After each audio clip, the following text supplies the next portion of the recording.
Good morning, students. Good morning, all of you. Pratibha Thakur is here. Today is our next period, our second period of biology. Students, we have been already done some topics of this chapter. So let's start today topics. But before that, I wanted to remind some few points. Okay. उससे पहले कुछ points, एक दो points हम पहले revise कर लेते हैं जिससे कि हमें चैप्टर की बात और ज़्यादा समझ में आ जाए। आपको लास्ट टाइम बताया गया diversity in the living world, यहाँ तक मैं पढ़ा चुकी हूँ बेटा, यहीं से स्टार्ट करते हैं। Diversity in the living world, all organism which live on earth together make up the natural diversity. ऐसे एनिमल्स, ऐसे ऑर्गेनिज्म जो धरती पर हैं और कैसे हैं, नेचुरली वो क्या हैं, नेचुरली डिवाइडेड है, नेचर ने डिवाइड कर रखा है उनको, उनके बॉडी, हैबिट और हैबिटेशन सब अलग अलग है। This natural diversity of life on earth is called biological diversity और बायोडाइवर्सिटी। तो इसे, ये जो डिफ्रेंशिएशन उनमें दिखाई देता है, जो उनमें सब विभिन्नताएं दिखती हैं, उसके बेस पर हम उसे कहते हैं बायोलॉजिकल डाइवर्सिटी या फिर बायोडाइवर्सिटी। एक ही मतलब होता है दोनों बातों का। ओके, अब बेटा जी कुछ की पॉइंट्स हैं जो हमें जानने ज़रूरी हैं डाइवर्सिटी के, या फिर हम कहें कि कैसे किसी ऑर्गेनिज्म को हम डिफ़र करते हैं किसी दूसरे ऑर्गेनिज्म पे। वैसे तो हमें पता चलता है मॉर्फोलॉजिकली या और भी बहुत सारे फीचर्स होते हैं, उन्हीं को देखते हुए हमने कुछ पॉइंट्स हैं, उन पॉइंट्स को हम फर्स्ट ऑफ ऑल क्लियर कर लेते हैं। The exact place of position of an organism is the set plane of classification.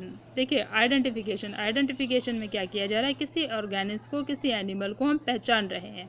Okay, उसको हम पहचानेंगे कि वो कहाँ पर है, कैसा है, उसकी पोजीशन के अकॉर्डिंग, उसके शेप साइज के अकॉर्डिंग, है ना। पहचानते, आपने एक लिजार्ड को देखा, आप तुरंत एकदम आइडेंटिफाई करते हैं, दैट इज़ लिजार्ड, है ना। उसको हम आइडेंटिफिकेशन कर रहे हैं। It is carried out with the help of taxonomical की। ये किसकी हेल्प से होता है आइडेंटिफिकेशन? टैक्सोनॉमिकल कीज़ की हेल्प से होता है। अब बेटा टैक्सोनॉमिकल कीज़ जो हैं वो आपके सिलेबस से रिमूव कर दी गई है, फिर भी मैं आपको लास्ट में इनके बारे में थोड़ा सा बता दूंगी।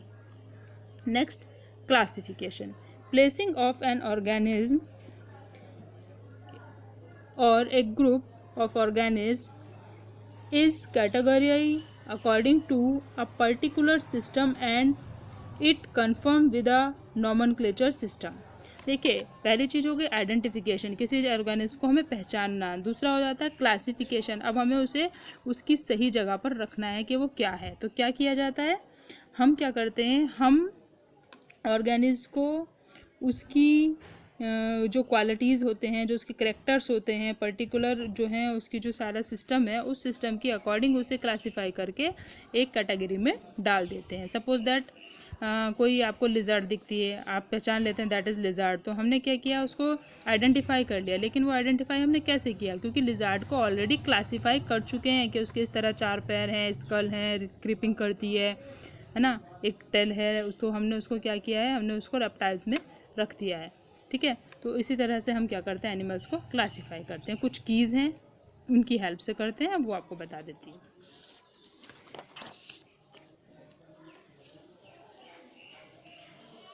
बेटा जी एक टर्म हमारा होता है करेक्टराइजेशन। करेक्टराइजेशन मतलब उसके करेक्टर्स को पहचानना।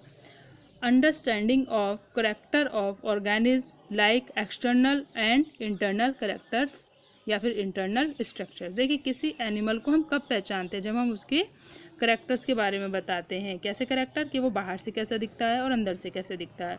तो एक्सटर्नल मतलब मॉर्फोलॉजिकली, ठीक है, कोई आपने पिजन देखा, उसको पंख हैं, आइज़ हैं, उड़ता है, पैर हैं 2, है ना, ये सब उसके मॉर्फोलॉजिकल करेक्टर्स हो गए। इंटरनल यानी anatomical, the study of the anatomical structure is known, the study of internal structure is known as anatomy.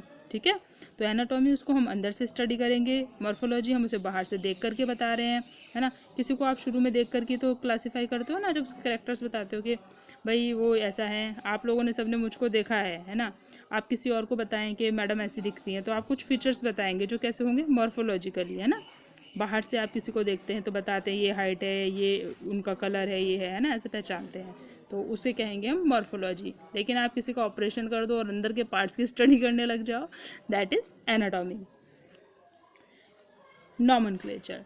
बेटा नॉमनक्लेचर होता है कि हमने किसी एनिमल को आइडेंटिफाई कर लिया है, ढूंढ लिया है, अब हमें उसका नाम रखना है। ठीक है, इनका जो एनिमल्स हैं इनके नाम कैसे रखे जाते हैं, है ना। ऐसे वाले नहीं जो आप घर में एनिमल्स पाल लेते हैं और किसी का नाम आपने कुछ भी रख दिया, कुत्ते बिल्ली का, ऐसे वाला नहीं है ना। ये एक साइंटिफिक नेमिंग होती है जो पूरे वर्ल्ड में वो एनिमल उसी नाम से जाना जाता है। Okay, the naming of living organism is called nomenclature. जो लिविंग ऑर्गेनिज्म है उनके जो नाम रखने की हमारी एक प्रोसेस है उसे हम कहते हैं nomenclature. The names are of two types, common name and scientific name. देखिए दो तरह के नाम होते हैं। कॉमन नेम कैसे, जैसे आपने देखा गेहूँ, आपने कह दिया वीट, है ना।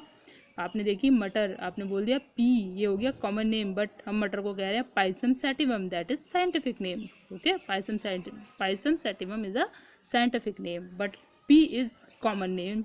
Okay, common name is related from locality. ठीक है, जो लोकेलिटी होती है उससे रिलेटेड होता है common name. But scientific name given to the organism by biologist based on agreed principle and criteria.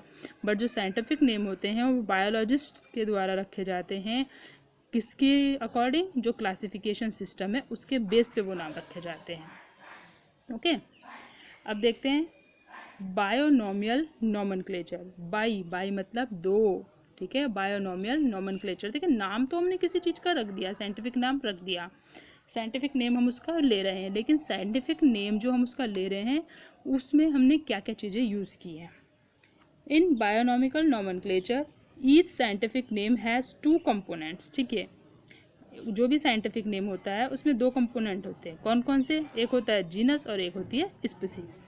देखिए generic name means genus and specific name मतलब स्पीसीज। जैसे Mangifera indica, mango, common name क्या हुआ, mango, आम इसको कहते हैं, लेकिन मैग्नीफेरा इसका क्या हो गया, साइंटिफिक नेम हो गया, और इंडिका हो गई इसकी स्पीसीज। तो जो जीनस है इसका वो हो जाता है Mangifera.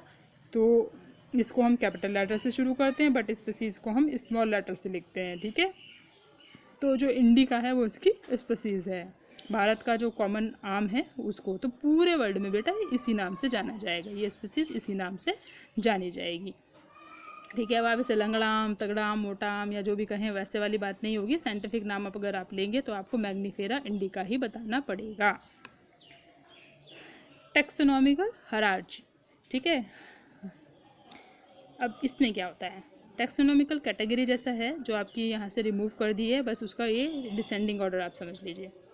The system of arranging organisms in a definite sequence of various taxonomic categories arranged in a proper descending order is called taxonomic hierarchy. देखिए टैक्सोनॉमिकल हायरार्ची क्या है, हमारे पास टैक्सोनॉमिकल कैटेगरी थी जो कि आपके सिलेबस से रिमूव कर दी गई हैं।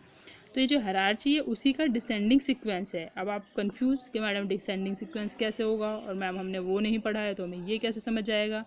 अभी आ जाएगा। डिसेंडिंग ऑर्डर आपको बता देती हूँ मैं। हायरार्ची वो क्या है, टैक्सोनॉमिकल कैटेगरीज का ही डिसेंडिंग ऑर्डर है, यानी इसको उल्टा कर देंगे तो टैक्सोनॉमिकल हायरार्ची बन जाता है, सीधा कर देंगे तो कैटेगरी बन जाता है।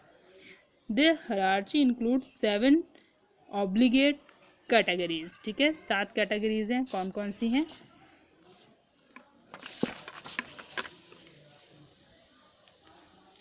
है ना, देख करके याद आ गया, सब पढ़ी हैं 10th में, है ना, पहले भी पढ़ी हैं।